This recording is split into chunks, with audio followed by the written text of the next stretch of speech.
Bueno, vamos a hablar de los héroes nacionales y de la visión de Perú. Tenemos tantas cosas para abordar en este especial de Turno PM, pero antes los saludo, les recuerdo poner me gusta a la transmisión y también, si es que quieren, ponerse la camiseta verde.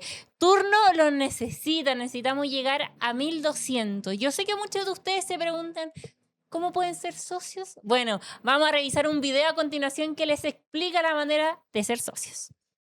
Turno necesita tu ayuda. ¿Cómo hacerlo? Entra a YouTube y escribe Turno en vivo en el buscador. Entra a nuestro canal y selecciona el botón Unirse. Dentro podrás elegir la opción que más te acomode y así podrás convertirte en socio de Turno. Con tu ayuda, podremos seguir entregándote todo el acontecer informativo junto a la mejor compañía y comunidad. Además, podrás acceder a pautas, concursos, emojis de chat y beneficios exclusivos. Aporta desde 4.990 pesos al mes y asegura un periodismo libre, independiente y de calidad. ¡Súmate! ¡Hazte socio! Háganse socios y socias, no los olviden, Turno los necesitan. Nosotros vamos entonces a seguir con nuestro programa, comenzar con este especial de 21 de mayo aquí en Turno PM y vamos a partir por la figura, por diversas figuras de héroes patrios, porque la figura de Arturo Prat es probablemente el héroe nacional más transversal de la historia republicana y desde su épica muerte sirvió a la moral del ejército y el reclutamiento de tropas. Más allá de la conmemoración histórica, las figuras patrias también han sido usadas políticamente a lo largo de distintas épocas, gobiernos y también proyectos ideológicos, desde los próceres de la independencia hasta personajes del siglo XIX como Diego Portales. Los símbolos nacionales han servido para construir relatos sobre autoridad, orden, patria, republicanismo y modelo de país. Durante la dictadura militar, muchas de esas figuras fueron incluso disputadas por opositores al régimen. En ese contexto, el rescate de figuras como Manuel Montt ha llamado la atención de analistas e historiadores, abriendo preguntas sobre qué tipo de imaginario histórico intenta construir hoy el oficialismo. En este especial de 21 de mayo conversamos con el historiador, comunicador y académico Cristóbal García Huidobro. ¿Cómo estás, Cristóbal? Rafa, ¿cómo estáis? Muy bien. Cristóbal, partamos entonces por Arturo Prat. ¿Por qué sigue siendo probablemente la figura histórica más transversal de Chile? A ver, en el fondo, porque, perdona que lo diga de esta manera, pero es porque es el hombre bueno, ¿me entiendes? El gallo de todas las virtudes posibles, era buen amigo, buen marido, una persona que tuvo que enfrentar ciertos problemas, varios problemas económicos, pero que finalmente se abre camino en la Marina. A eso hay que añadirle también que enfrentado ¿cómo se llama?, a la posibilidad de poder estudiar una carrera aparte de las armas, decide tomar ese camino y estudia Derecho en la Universidad de Chile con no poco sacrificio. A eso hay que sumarle que en un momento en que nadie quería defender a un gran amigo de él, que era Luis Uribe, él decide defenderlo, ¿no?, en una corte marcial que se le estaba haciendo. Y además, bueno, trabajó para el gobierno de Chile recabando información en Uruguay, en Montevideo y en Buenos Aires, en épocas en las que estábamos pensando en que quizá tendríamos que ir a la guerra con Argentina. Y a eso yo le agregaría otro elemento más, que es, en el fondo, a ver, ¿cómo decirlo? El tema del martirio, ¿no es cierto? Él en una situación imposible, colocado en la comandancia de un barco que con suerte se movía, porque en el fondo la Esmeralda era un barco, digámoslo, que está en un estado lamentable, y estoy siendo generoso, ¿ya? Decide presentarle batalla a dos barcos que bajo ninguna circunstancia la Esmeralda les podía ganar. Y aún así, enfrentado a eso, junto con Condel, desarrollan un plan que va a terminar en una victoria. Nosotros siempre decimos que el 21 de mayo, que un fracaso y que las victorias morales. No, no, no, no, no. Ese día la Armada peruana perdió el 50% de su poder de fuego con el hundimiento, perdón, el encallamiento y posterior destrucción de la independencia. El Huáscar, que nosotros, no sé, yo cuando era chico, hace muchos años atrás, eh, te decía, no, era un barco formidable, y en realidad el Huáscar para 1879 era un barco que tenía 14 años, con una tecnología que estaba superada hace tiempo, pero tenía la ventaja de ser un barco hecho de acero. A diferencia de la Esmeralda, que era un barco de madera recubierto por dentro de placas de hierro, ¿no? Entonces, bajo esa lógica, la idea de que Prat tenía todo en contra y aún así decidió presentarle batalla a los peruanos, y bueno, esa famosa frase, ¿no? Esa arenga, ¿no? Nuestra bandera nunca se ha arriado y espero que esta no sea la ocasión de hacerlo, crea, ¿no? Una imagen de Prat que, bueno, trasciende generaciones, trasciende en el fondo, como tú lo decías, ideologías políticas, en fin, y un montón de otras cosas. Un dato nomás, con esto termino, hay un connotado autor norteamericano que se llama William Sater, que tiene un gran libro, ¿no? La construcción de Arturo Prat, la construcción de un héroe santo secular, en el fondo que Prat es un santo republicano, lo tiene, como te digo, todas las virtudes posibles que pueda tener un chileno y quedan encarnadas precisamente en Prat. Justamente te iba a preguntar sobre eso, porque tiene muchas de estas figuras del catolicismo que se veneran. Es bueno, es sacrificado y también idealista, ¿o no? Prat tenía todo eso, lo que pasa es que no es una cuestión que tú puedas cuestionar, era así, ¿ya? Mm. Porque no hay nada dentro de la biografía de Pratt, que primero que ha sido estudiada, pero 80.000 veces, y han habido personas que han tratado de derribar el mito de Pratt, y con lo que se encuentran es que no hay ningún mito, todo era real. Es como, de repente como que Pratt es demasiado bueno para ser verdad, ¿me entiendes? Pero efectivamente, Exactamente, nunca no pagó una cuenta por hacer así, nunca claro, tuvo nunca una hizo perro deuda. muerto, Claro. claro, nunca hizo perro muerto, nada, ¿no? Mira, piensa tú, además Pratt muere muy joven. Si tenía 31 años cuando muere. Lo que pasa es que, producto de su alopecia avanzada, uno tiende a pensar que Pratt era mayor, pero se había casado joven, muere joven, era una persona que además era un hombre muy inteligente, tenía muchas virtudes intelectuales, entonces todo eso lo convierte en un personaje así como, oye, ¿sabes qué? Cuando yo sea grande quiero llegar a ser como Pratt. Eso es como Y lo también, que tú mencionabas. ¿Mm? Sí, dime. también era muy buen esposo. Aparentemente, o sea, la Carmela Carvajal, ni una queja, Sí, salvo que ella, exacto. ella, ella sabía lo sacrificado que era ser la esposa de una persona que vivía en la Armada. O sea, hasta el día de hoy, todas las esposas y los esposos de personal de las Fuerzas Armadas saben sacrificado que es, carabinero en el fondo, que puede que no lleguen al día siguiente, en el caso de la Marina, en el caso de la Fuerza Aérea y del Ejército, también implica grandes sacrificios desde el punto de vista material, del arraigo de una familia, etcétera. Entonces, en ese sentido, Carmela Carvajal de Prat no es el modelo de mujer chilena, pero sí es un modelo de persona, ¿ya? Sacrificada en definitiva por la carrera de su marido. Y probablemente, y aquí me estoy mandando una opinión, pero Pratt también, si hubiera sido al revés, aunque hubiera sido difícil en esa época, pero uno puede jugar con el contrafactual, él habría sido el primero en apoyar la carrera de su mujer, si es que la hubiera tenido, más allá como te digo, de dedicarse a las labores del hogar, como se decía en esa época. Entonces, en ese sentido, era un matrimonio muy bien afiatado, les tocó duro, no solamente desde el punto de vista económico y familiar, sino, o sea, familiar me refiero, porque muere una de sus hijas, ¿no es cierto?, Blanca Estela, y que, bueno, eso deja a Prat y a Carmela Carvajal en una situación así anímica, eh, devastadora, al punto que Carmela Carvajal de Prat se mete en un círculo de espiritistas y donde su marido, que en realidad era un hombre que era libre pensador en muchas cosas, eh, dijo, bueno, no perdemos nada con tratar de contactar a nuestra hija si es que está más allá. Entonces eso también entrega una imagen de Prat bastante interesante y del matrimonio en sí. Mm. ¿Existe una diferencia clave entre Arturo Prat y otros héroes chilenos? Bueno, aquí viene la gran pregunta, ¿cómo definimos un héroe?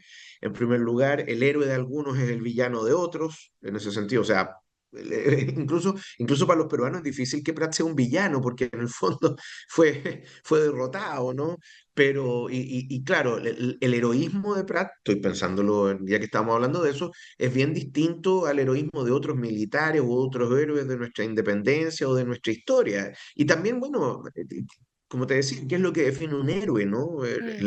¿Es un héroe solamente el que presenta batalla? ¿Es un héroe, no es un héroe acaso alguien que toma las riendas de un país en situaciones complejas y difíciles y lo trata de llevar adelante? ¿No es un héroe aquella persona que rompe esquemas, ¿no es cierto?, para tratar de abrir el paso de grupos que antes, por ejemplo, no podían tener acceso a la educación? Bueno, se me ocurren varios motivos para considerar que una persona podría ser héroe o heroína. Entonces, Em, quizás, yo te podría decir que la gran diferencia es que, te invento, con Pratt, con Carrera, con O'Higgins, con Diego Portales, etcétera, es que Pratt, como te digo, es, perdonando la expresión, hombre de nota 7, promedio 7, con las tareas bien hechas, en el fondo buen padre de familia, buen marido, como tú decías, y nunca no pagó una cuenta. Entonces, no podríamos decir lo mismo de, por ejemplo, José Miguel Carrera, que era un truán que se dedicó a asaltar caminos durante el periodo que estuvo en Argentina, en la provincia unida del Río de la Plata,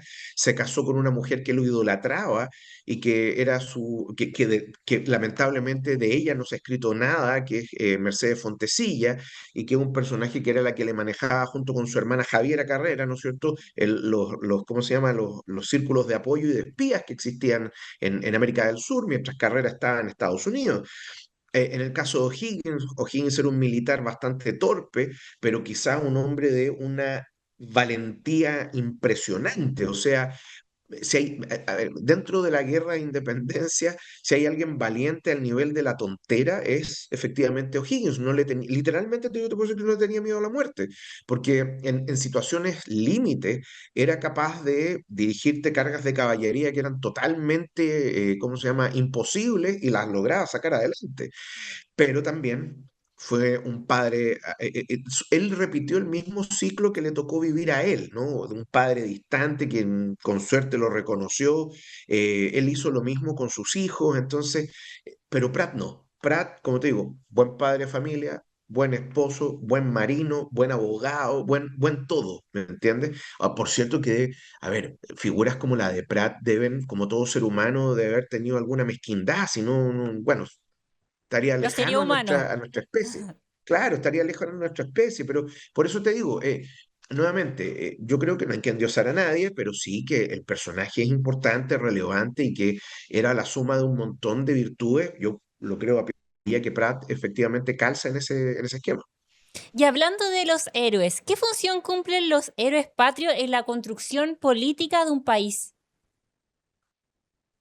Ni una pregunta se lo hoy día parece. A ver, bueno, Eh, chuta, a ver, tratándolo de decir en sencillo, a ver, en primer lugar hay varias cosas. Un primer punto es que desde la academia y estoy hablando del mundo de los historiadores, en el cual estoy metido yo también, pero yo soy un poco rupturista en eso, ha existido, y también desde el punto de vista de la política, especialmente en los grupos de izquierda y ultraizquierda, existe como un rechazo, ¿no es cierto?, a la idea del héroe y también de lo que tú mencionabas, ¿no? Del sentir nacional, porque en el fondo sería un ejemplo de nacionalismo y el nacionalismo es malo.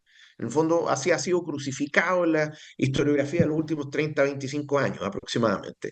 Y yo creo que eso es pernicioso porque en el fondo va en contra de lo que tú bien mencionabas de la idea de la construcción de una nacionalidad y de una institucionalidad republicana. Pero tampoco hay que irse al otro extremo, donde en el fondo nosotros convertimos a estos personajes en estatuas intocables, que con un set de virtudes que son inalcanzables por el ciudadano, un ciudadano de a pie, en el fondo son figuras modelos que las convertimos en más mito que persona. ¿Ya? Mm. Entonces, yo siempre he sido de la idea que hay que encontrar un justo medio en esto. ¿Ya? Estoy viendo que están mostrando las medallas que sacaron ahora con Lautaro, Carrera, Prat, O'Higgins, que la saca Casa de Moneda. Bueno, en el fondo son formas de reconocer a aquellos personajes que han sido parte de nuestra historia. Y Pero Cristóbal, nuevamente está el tema de... Sí, dime. en ese sentido, ¿qué está primero? ¿El relato, los relatos nacionales o el héroe? ¿Cómo se construye eso? ¿Tiene que haber un relato para que exista héroe o el héroe por sí mismo puede construir un relato? No, tiene que haber un relato, porque si no el héroe no tendría ninguna forma de existir. Es como si tú tuvieras, mira, te lo voy a poner esto es como siete personajes en busca de un autor, esa famosa, Mm, esa famosa obra de teatro. Bueno, el personaje no existiría, el héroe no existiría si nadie contara su relato. Piensa tú, por ejemplo, Manuel Rodríguez. Manuel Rodríguez es un personaje que en nuestro proceso de independencia tuvo un papel, pero un papel relativamente secundario. La gran pregunta es de dónde viene todo el imaginario del guerrillero, del Manuel Rodríguez, digamos, lo que le hacía nana nana al gobernador ujú. al gobernador de Chile, Casimiro Marcó del Ponte, etcétera. Bueno, viene de un conjunto de novelas que fueron creadas por un personaje que se llama Liborio Brieva y que eventualmente los tomamos como un relato histórico. Y ahí se construyó el personaje. Porque si yo voy al Rodríguez histórico, al Rodríguez de los documentos, termina siendo bastante menos interesante que el Rodríguez que hoy día aparece en un billete de 2.000 pesos, ¿me entiendes? Entonces, el relato siempre es necesario, ¿ya? Porque si no, el héroe no existe, no hay, es como explicártelo.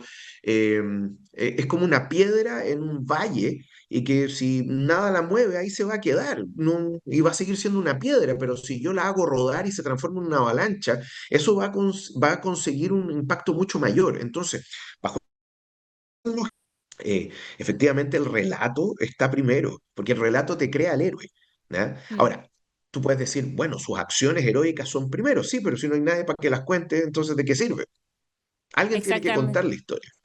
¿Y qué figuras históricas chilenas han sido más disputadas políticamente en esta idea del héroe? Puta. Bueno, mira, me voy a agarrar de las monedas, de las medallas, que no son monedas, son medallas de Casa de Moneda. Tú mencionabas, por ejemplo, ahí está Lautaro y José Miguel Carrera. Sí. Aquí, más que disputa, ¿ya? Lo que ocurre es que distintos grupos políticos a lo largo de nuestra historia se han tratado de apropiar de personajes dándoles características que supuestamente son similares o afines a sus idearios políticos. Por ejemplo, tú mencionabas el régimen de Pinochet, donde hay dos figuras que son las fundamentales, una más importante que otra. Primero era O'Higgins, pero O'Higgins cae rápidamente en desuso, ¿ah? Frente a Portales. Un ejemplo chiquito es que Bernardo O'Higgins, cuando se hace la reconversión del escudo al peso, ¿ya? O'Higgins está en el billete de 10 pesos, Portales está en el billete más grande, que era el de 100. Durante el gobierno de la Unidad Popular se hizo exactamente lo mismo con Lautaro, con Caupolicán y con José Miguel Carrera y también con Manuel Rodríguez. La primera vez que Manuel Rodríguez aparece en nuestras monedas es durante el gobierno de la Unidad Popular, en la moneda de 50 centésimos de escudo. Lautaro, perdón, José Miguel Carrera está en el de un escudo y de ahí aparece el Lautaro que creo que estaba en el de 5 y hay una moneda que nunca se entró en circulación que era la de 2 escudos, que creo que ahí estaba Caupolicán.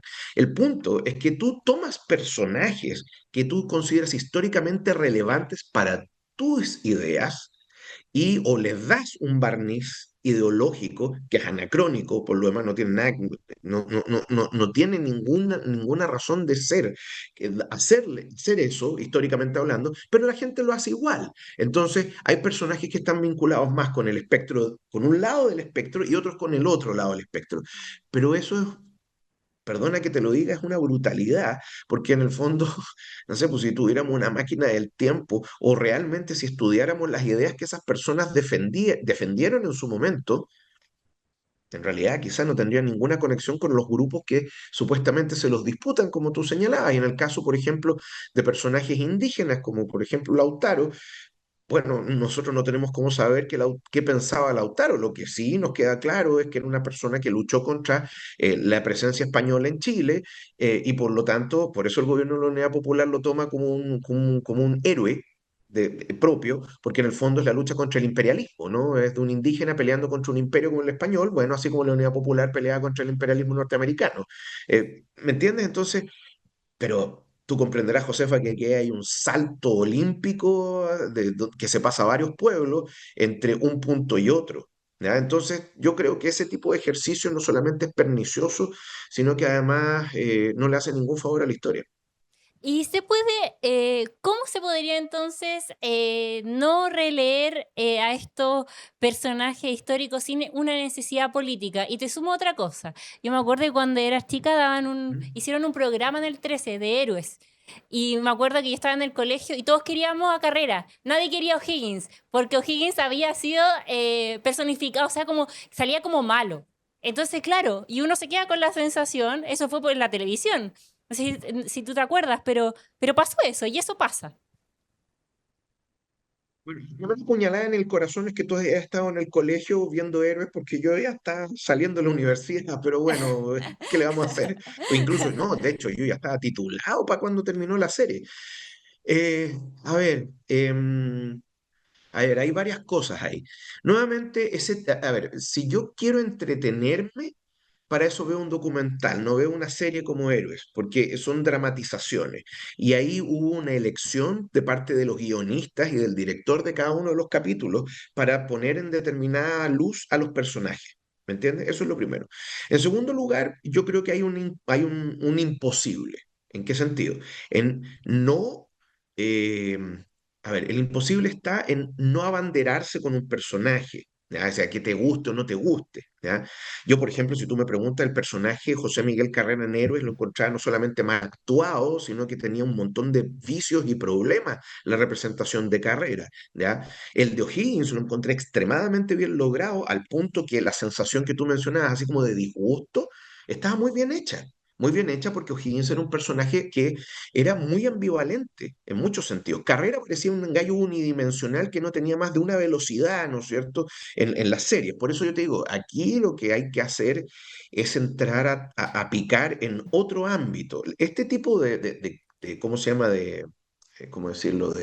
De esfuerzos cinematográficos o televisivos, ¿no? A mí me parecen bien, pero que en el fondo eso sirva como el appetizer, ¿cachai? Como el entremés antes de entrar a lo que importa. Por ejemplo, no sé, ahora que estoy viendo con el rabillo del ojo, ahí aparece la figura de José Manuel Balmaceda, que no es mala la serie Balmaceda, pero lo que hace es llenar de mitología el personaje José Manuel Balmaceda, otro personaje disputado por distintos lados del espectro. Mm, A lo que voy es que yo creo que hay que luchar contra eso. ¿Ya? Los personajes no tienen color político porque es anacrónico. Si, imagínate, si tú tomas las ideas de la izquierda y de la derecha de hoy, del año 2026, el 18, 21 de mayo que estamos, ¿ya? Y tú se lo colocas a los personajes que estás buscando estudiar, te vas a encontrar con un choque ferrocarriles, no van a hacer conexión, no tiene ningún sentido eso. ¿Ya? No sé, te dicen que Portal era un hombre archiconservador, etcétera. Mentira, un hombre cuyo liberalismo estaba tanto en su vida personal como en su vida privada, perdón, en su vida privada como en su vida pública. ¿Me entiendes? mm, Entonces, por eso hay que tener cuidado, ¿no? Con tomar modelos ideológicos actuales y tratar de encontrar su conexión con el ayer, mm, porque te vas a encontrar con un desfiladero. Y finalmente, ¿cómo hay que visitar a estos personajes? Bueno, yo conmino a mis colegas a buscar y nuevamente escribir sobre estos personajes. Una vez alguien me dijo, no, ¿para qué vaya a revisar estas cuestiones si está todo escrito sobre esto? Mentira, nunca está todo escrito. Y siempre se puede investigar, siempre se puede dar una nueva visión, ¿ya? Pero para eso hay que escribir. Y mm. para eso hay que llegar a la gente. Y por eso te digo yo que en el fondo, puede ser que un primer acercamiento sea una buena novela histórica, puede ser una serie, pero ante todo y por sobre todo hay que concurrir a los libros de historia propiamente tales, para poder entender y comprender a estos personajes. Cristóbal, y también es bastante interesante lo que sucedió en la dictadura militar, porque durante ese periodo hubo una apropiación muy fuerte de los símbolos patrios y figuras históricas. ¿Cómo se construye ese relato? Ojo, el decir que el régimen de Pinochet lo hizo y que muy fuerte, eso es un error. No, a lo largo de toda nuestra historia, no importa los gobiernos, sean de facto o democráticamente electos, ¿ya? Lo han hecho. Porque en el fondo, a ver, ¿cómo explicarlo? El, el, el sostén cívico y patriótico te lo dan precisamente esos símbolos. Entonces tú puedes elegir los que más te convengan. Por eso yo utilizaba el ejemplo durante el régimen de la Unidad Popular. Porque, claro, ya con Pinochet, como Portales, O'Higgins, Prat menos, porque eso lo hace más la Armada que el Ejército y ahí siempre han habido fricciones. Pero ya, como te decía, O'Higgins, Portales, no hay más. De repente algunos personajes de la Guerra del Pacífico que se transforman nuevamente en portaestandartes de las virtudes que cada régimen quiere señalar. En el caso de los militares, ¿no es cierto? Lo que querían era exaltar el heroísmo, el patriotismo, pero también la idea de orden, ¿no es cierto? Por sobre todo. Pero durante el gobierno del presidente Allende se hizo, por ejemplo, lo mismo de la lucha contra el imperialismo y por eso dos personajes fundamentales, tres personajes fundamentales van a ser los indígenas, Caupolicán y Lautaro, y me quedé corto porque eran cuatro, José Manuel Balmaceda y José Miguel Carrera. Entonces, nuevamente, y si vamos más para atrás, nos vamos a encontrar con algo similar. En el fondo, todos los gobiernos en Chile, y también, sin ir más lejos, en otras partes de América, han hecho lo mismo con sus, entre comillas, héroes patrios. Piensa tú que en Argentina, por ejemplo, hay personajes que son más populares que otros. Por ejemplo, hoy día el gobierno del presidente Milei puso en el billete más grande que circula en Argentina a Juan Bautista Alberdi. ¿Y por qué Alberdi está ahí? ¿Por qué el antiguo Centro Cultural Kirchner se llama hoy día Juan Bautista Alberdi? Muy sencillo, es porque Juan Bautista Alberdi, desde la perspectiva del gobierno del presidente Milei, es un liberal minarquista, es un liberal acérrimo. Entonces están tratando de pintarlo como libertario. ¿Me entiendes? En el Perú ha ocurrido, en Brasil ha ocurrido, etcétera. Y en Chile nosotros no somos muy distintos. Entonces, en realidad, más que apropiación de símbolos patrios, yo usaría el término utilización de símbolos patrios, ¿no es cierto?, para sostener, en el fondo, los modelos ideológicos. Y sin ir más lejos, piensa tú por ejemplo, no sé, cuando tú miras en el fondo cómo nuestros libros de historia, estoy pensando en los libros de los colegios, ¿ah? Han sido cribados en el fondo por el Ministerio de Educación a través de su plan. Cada vez tienes menos héroes, cada vez tienes más procesos, pero en el fondo el contar la historia ha perdido su humanidad. ¿Me entiendes? Porque no, que no hablemos de héroes porque simbolizan el nacionalismo, no hablemos de X, Y personas porque no son de mi lado, son muy de mi lado, en fin. Entonces, nuevamente, eso le hace mal al el ejercicio histórico y te crea, por lo demás, una historia que es en el fondo maniquea, es decir, donde hay buenos y malos, y Pero solo uno buenos y puede, malos. pero uno puede ver en retrospectiva histórica y se puede diferenciar usar a un personaje histórico y resignificar o son cosas. Siempre lo puedes hacer. Lo que pasa es que en el fondo están dentro del mismo campo semántico en cuanto a sus efectos. Por ejemplo, si tú quieres resignificar a un personaje, significa que lo vuelves a estudiar y le das un nuevo sentido al relato que se cuenta sobre él. Sí. Cuando tú dices utilizar, bueno, la utilización implica también resignificación, porque depende si el personaje está o no ligado a las ideas que tú defiendes. Como sea, yo lo encuentro pernicioso. Sorry, lo encuentro, creo que no corresponde y que es un mal ejercicio, sin perjuicio de lo siguiente. Mira, yo no los tengo puestos, pero yo uso anteojos, ¿ya? Y yo veo el mundo mucho mejor con mis anteojos. ¿Qué significa esto?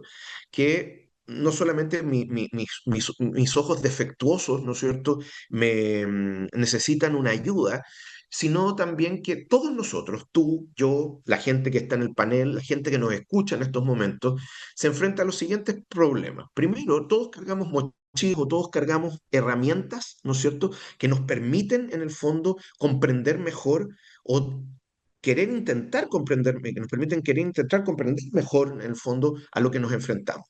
Pero a la larga, nuestras mochilas nos definen, nuestros anteojos nos definen, ¿ya? Porque eso es lo que nos permite filtrar la realidad.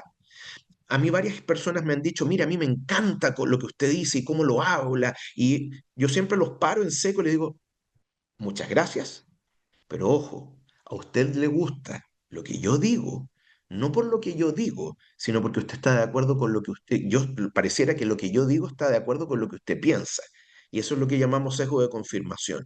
Mm. Y Perdóname, Josefa, pero de sesgos de confirmación está lleno en todos lados, especialmente en redes sociales, etcétera. Entonces, en ese sentido, qué te puedo decir? Eh, Nosotros nunca jamás vamos a ser objetivos. No existe tal cosa como la historiografía objetiva, porque la escribimos seres humanos que somos esencialmente subjetivos. Y por lo tanto, ¿qué te puedo decir? Evidentemente que todos cargamos con nuestras mochilas. Los personajes que yo elijo, los elijo en el fondo muchas veces en forma, cuando escribo sobre ellos, los elijo en forma subconsciente. Mi subconsciente trabaja en eso y me dice, este. ¿Pero por qué? Porque me gusta el personaje y lo encuentro interesante y lo quiero rescatar, ¿me entiendes? Y así ocurre con un montón de otros personajes históricos que hoy día los tenemos votados o que deberíamos volver a trabajarlo o deberíamos volverle, como citándote a ti, resignificarlos, ¿ya? Pero Mm. siempre está el peligro, cuando la resignificación viene fundamentalmente de lo institucional, que se pueden utilizar esos personajes para una determinada agenda. Mm. Cristóbal, quiero ir ahora a una figura menos popular, pero que ha reaparecido mucho en este tiempo. Manuel Montt. ¿Quién fue políticamente Manuel Montt y por qué crees que hoy sectores cercanos a José Antonio Kast rescatan su figura? Primero, no, ¿cómo se te ocurre decir que no es popular? Es popularísimo y además tiene una excelente biografía escrita por tu servidor. Eh, a ver, eh, nuevamente lo que conversábamos.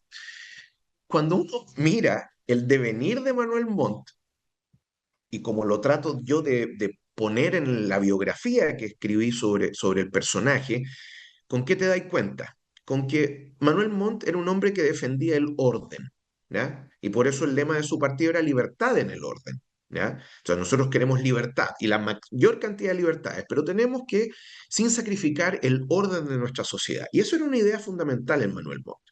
Pero ojo, la gran pregunta es quiénes defendían también ese concepto. Bueno, sin ir más lejos, los liberales, no los conservadores necesariamente. Mirando la existencia de este binomio entre liberales y conservadores en Chile a partir de 1857. Curiosamente, las ideas del Partido Nacional estaban más cercanas a las ideas del Partido Radical hacia finales del gobierno del presidente Montt. Se supone que los radicales eran sus archienemigos. Y yo he hecho este juego. A mis alumnos les he dicho, a ver, damas y caballeros, hagamos el ejercicio. Les voy a leer todas estas características y ustedes me dicen si este personaje lo ponemos en el mundo de la izquierda o en el mundo de la derecha, de acuerdo a lo que ustedes entienden. En el 95% de los casos, mis alumnos, Manuel Montt, sin saber que era Manuel Montt, es un hombre de izquierda y que él defendía ideas de izquierda. Entonces, nuevamente los sesgos de confirmación. Y respondiéndote lo que tú me dices, yo sé, ahí tú pusiste el video donde el presidente de la República, entre otras cosas, recomienda mi libro, lo cual muchas gracias por haberlo comprado, señor presidente, se lo agradezco mucho. Pero ante todo, probablemente el concepto de libertad en el orden, que es algo que hoy día en el mundo de la derecha gusta mucho, es una cuestión que en el fondo puede ser muy atractivo. Bien, yo, ¿ya? Pero a lo que a mí me da lo mismo en la utilización de los personajes. A mí me interesa contar una historia que sea relevante y hasta cierto punto, aquí quiero usar bien las palabras porque siempre se pueden malinterpretar. Yo quiero retornar ciertos personajes a la conciencia colectiva de los chilenos, ¿ya? Manuel Montt es un personaje interesantísimo, fundamental, creo yo, en la historia del siglo XIX. No en vano también tengo otro libro sobre Pedro Aguirre Cerda, otro personaje que se ha vuelto muy popular en los últimos 15 años. Pero yo mismo, en la introducción que hago a mi libro, Pedro Aguirre Cerda, yo digo que la única encuesta que se ha hecho sobre popularidad de presidente tenía a la presidenta Bachelet como la mejor presidenta de la historia de Chile. Y Pedro Aguirre Cerda estaba después de Pinochet. ¿Me entiendes? Y ahora estoy escribiendo otro libro que es sobre José Manuel Balmaceda, ¿ya? Y también quiero rescatar al personaje. ¿Sabes quién te quiero rescatar? Lo quiero rescatar de sus adversarios y también de sus, ¿cómo se llama? De su barra brava, ¿me entiendes? Porque ninguno de los dos extremos le hace bien al personaje, ni tampoco al análisis historiográfico. Entonces, por eso yo me he dedicado a escribir biografías porque quiero de alguna manera rescatar esos personajes de sus adeptos y de sus contrarios, para ver si podemos encontrarnos en un punto medio y entender al personaje en toda su dimensión, política, espiritual, intelectual y evidentemente personal. Y se pueden rescatar porque ¿no será que sobreviven justamente por esto que hacen sus adversarios o las personas que los siguen? O sea, ellos mantienen viva su idea, porque más allá de un texto académico, lo que hace relevante a una figura es que socialmente esté puesta en debate, ¿o no? Y si no la rescatas, ¿cómo va a ser socialmente relevante? Ese es el punto. Y por Con las eso hay que ir a visiones buscar estos particulares de cada personajes. sector, ¿o no? No, Eh, por eso también tienes que rescatarlo de ahí. Ese es el tema. mm, Es un trabajo difícil. Mira, ¿sabes cuál es el gran problema, Josefa?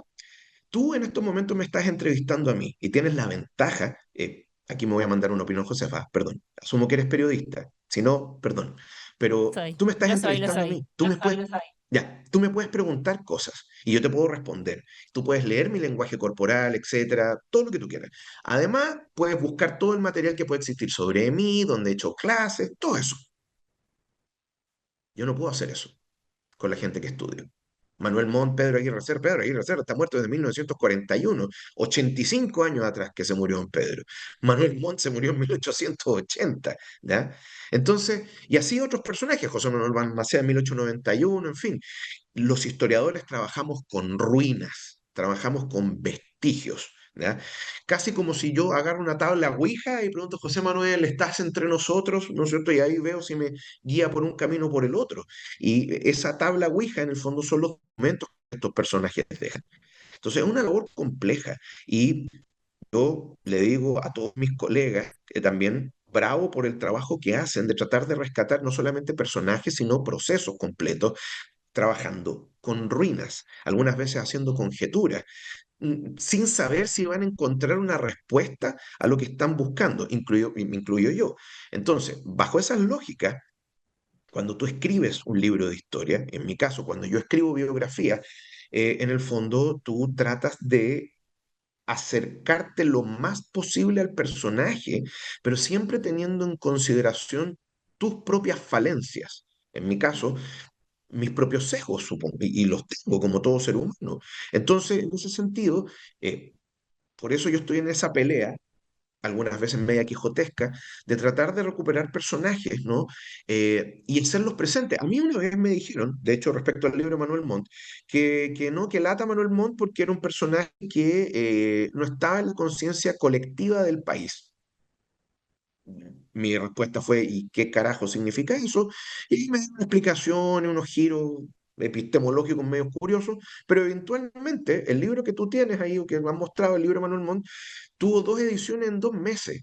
¿Me entiendes? O sea, se agotó la primera edición, hubo que sacar una segunda edición inmediatamente. ¿Por qué? Porque el personaje es popular, pero no es solamente popular por el gobierno de turno, es popular porque las ideas de Manuel Montt son interesantes, porque es una persona que habló de hacer una reforma electoral cuando nadie pensaba en hacer una reforma electoral, dándole el voto a la mayor cantidad de personas, eliminando los censos que tenía la Constitución del 33. O que, por ejemplo, durante su gobierno se construyeron más escuelas, durante los 10 años que gobernó, los dos periodos de 5 años, se construyeron más escuelas que desde 1810 a 1851 cuando inició su gobierno.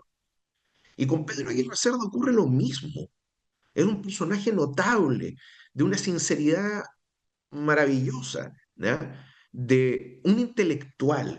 Porque en Chile, si tú miras la larga lista de políticos que se han terciado la banda presidencial, yo creo que puedes contar con los dedos de una mano los que son verdaderamente intelectuales, los que tienen una producción intelectual detrás de ellos. Balmaceda es uno, poquito, Pedro Aguirre Cerda, otro fundamental, tenía libros, artículos, escritos, etcétera. Eduardo Frei Montalvo, otro personaje más. Entonces, nuevamente, tratar de abandonar el abanderamiento político y quedarnos en el fondo con lo que son los personajes y con las distintas interpretaciones que cada uno le puede dar. Ujú. Perfecto. Muchas gracias, Cristóbal García Huidoro, por haber estado con nosotros y conversar sobre estos héroes patrios. Que esté muy bien. Josefa, que te vaya muy bien, cuídense mucho y gracias por la invitación. Chao. Chao, chao.